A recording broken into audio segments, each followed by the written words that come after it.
Hi everyone, welcome to more money trading education hub.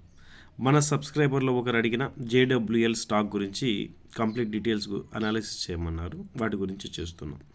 మన subscribers కానీ ఎవరైనా కానీ వీడియో చూసి మనకంటూ కామెంట్ చేస్తే ఆ కామెంట్ని మేము చాలా రెస్పెక్ట్ చేస్తాము. మీ యొక్క కామెంట్కి ఖచ్చితంగా రిప్లై అనేది మేము ఇవ్వడం జరుగుతుంది. సో ఈరోజు మనం జేడబ్ల్యూఎల్ స్టాక్ గురించి కంప్లీట్ అనాలిసిస్ నేర్చుకుందాం. ఇక్కడ మీరు బాగా గమనించినట్లయితే ఈ యొక్క వాల్యూ మనకు మల్టిపుల్ టైమ్స్ సపోర్ట్స్ తీసుకుంది. ఇది ఒక ఇంపార్టెంట్ సపోర్ట్ జోన్గా మనం అనుకుందాం. ఆల్మోస్ట్ ఈ స్టాక్ ఇప్పుడు 52 వీక్స్కి దగ్గరలో ఉందన్నమాట.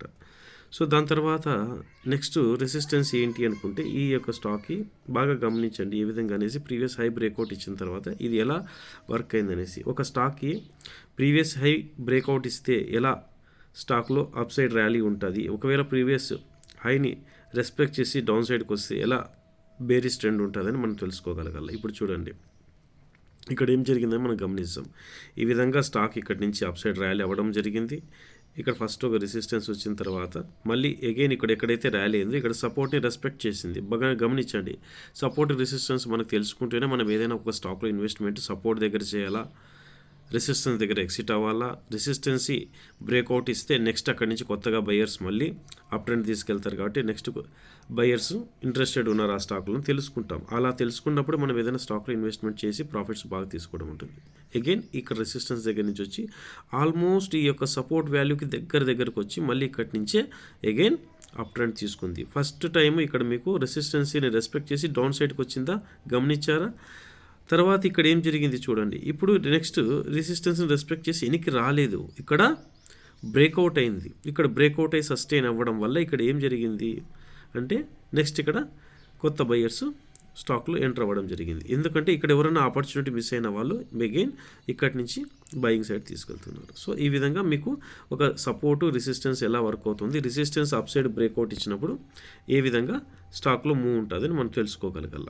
సో ఓకే ఫ్రెండ్స్, ఈ విధంగా ఎప్పుడైతే ఈ యొక్క వాల్యూని మళ్ళీ ఎక్కడ రెస్పెక్ట్ చేసిందని మీరు గమనించండి. ఇక్కడ చూడండి ఈ యొక్క రెడ్ క్యాండిల్ ఈ యొక్క వీక్లీ టైం ఫ్రేమ్లో చెప్తున్నాం, ఎందుకంటే చార్ట్ 1 డే ఫ్రేమ్లో చూపిద్దామంటే కొంచెం లెంత్ ఎక్కువ అవుతుంది. సో మళ్ళీ అగైన్ ఇక్కడ రెస్పెక్ట్ చేసింది.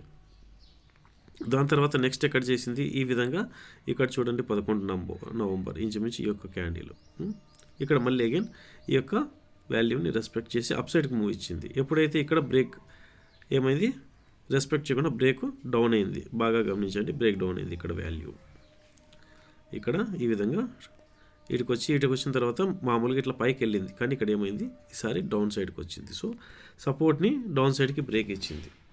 ఇక్కడ మనకు సపోర్టు రెసిస్టెన్స్ అనేది తెలిస్తేనే అసలేగా మనం ఎక్కడైనా ఇన్వెస్ట్ చేసిన తర్వాత మనం ఏ విధంగా ప్రాఫిట్ తీసుకోవాలా లేదని మనకు తెలుస్తుంది. ఇప్పుడు నెక్స్ట్ మన సపోర్ట్ ఎక్కడుంది మీకు అర్థమైంది. ఎక్కడుంది నెక్స్ట్ మన సపోర్ట్ అంటే ఇంచుమించు ఈ వాల్యూకి దగ్గరలో 267. సో 10-20 రూపాయలు వెనక ముందైనా పొజిషన్ తీసుకోవచ్చు కొంతమంది బయ్యర్స్.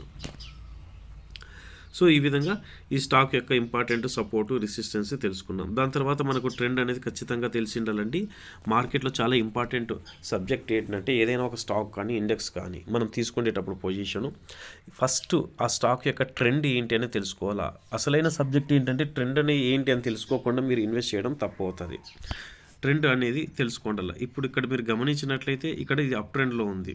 సో ఇక్కడి నుంచి సపోర్ట్ తీసుకొని ఇది అప్ ట్రెండ్లో వెళ్తుంది. సో అప్ ట్రెండ్లో తీసుకుంటే మీరు బై పొజిషన్ తీసుకున్నారు కాబట్టి ఓకే, వెరీ గుడ్, మీకు మంచి ప్రాఫిట్స్ ఉంటుంది. ఇప్పుడు మీకు తెలియక ఇక్కడ ఎక్కడన్నా మళ్ళీ కొత్తగా ఇన్వెస్ట్ చేశారు బై సైడ్కి అనుకుంటే ట్రెండ్ ఇలా డౌన్ సైడ్కి వచ్చి అగైన్ మళ్ళీ ఇక్కడి నుంచి కూడా మళ్ళీ డౌన్ ట్రెండ్ స్టార్ట్ అవుతుంది. డౌన్ ట్రెండ్లో మీరు ఇన్వెస్ట్ చేయకూడదు. డౌన్ ట్రెండ్లో ఇన్వెస్ట్ చేయడం వల్ల మీరు చేసిన ఇన్వెస్ట్మెంట్ మీరు నెగిటివ్ రిజల్ట్స్ చూస్తుంటారు. మళ్ళీ మీకు అది ప్రాఫిట్లో రావడానికి 3 months పట్టచ్చు, 6 months పట్టచ్చు. సో ఈ విధంగా సపోర్టు రెసిస్టెన్స్ని ఎక్కడ ఉన్నాయని ఫైండ్ అవుట్ చేయండి. ఫైండ్ అవుట్ చేసిన తర్వాత తెలుసుకోండి. ఇది ఓన్లీ మనం support resistance trend lines and candles base మీద చెప్తున్న సబ్జెక్టు. ఇండికేటర్స్ కూడా మనకు హెల్ప్ చేస్తాయి.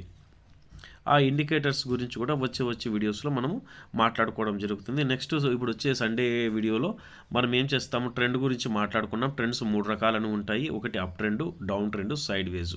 నెక్స్ట్ వచ్చే సండేలో డౌన్ ట్రెండ్ గురించి, సైడ్ వేజ్ గురించి చెప్పడం జరుగుతుంది. అలాగే కొన్ని క్యాండిల్స్ గురించి కూడా క్లాస్ చేయడం జరుగుతుంది.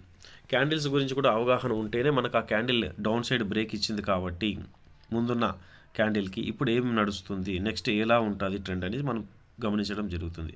ఓకే ఫ్రెండ్స్, మన ట్రేడింగ్ ఫ్యామిలీ అందరూ బాగుండాలని మనం కోరుకుంటాం. ఎప్పటికీ మనం చెప్పే ఈ సబ్జెక్ట్ నచ్చితే ఖచ్చితంగా సబ్స్క్రైబ్ చేయండి. మేము మీ నుంచి కోరుకుంటున్నది ఒక సబ్స్క్రైబ్ మాత్రమే. వీలైతే సబ్జెక్ట్ నచ్చితేనే మరి కొంతమందికి షేర్ చేయండి, లైక్ చేయండి. ఓకే ఫ్రెండ్స్, జై హింద్.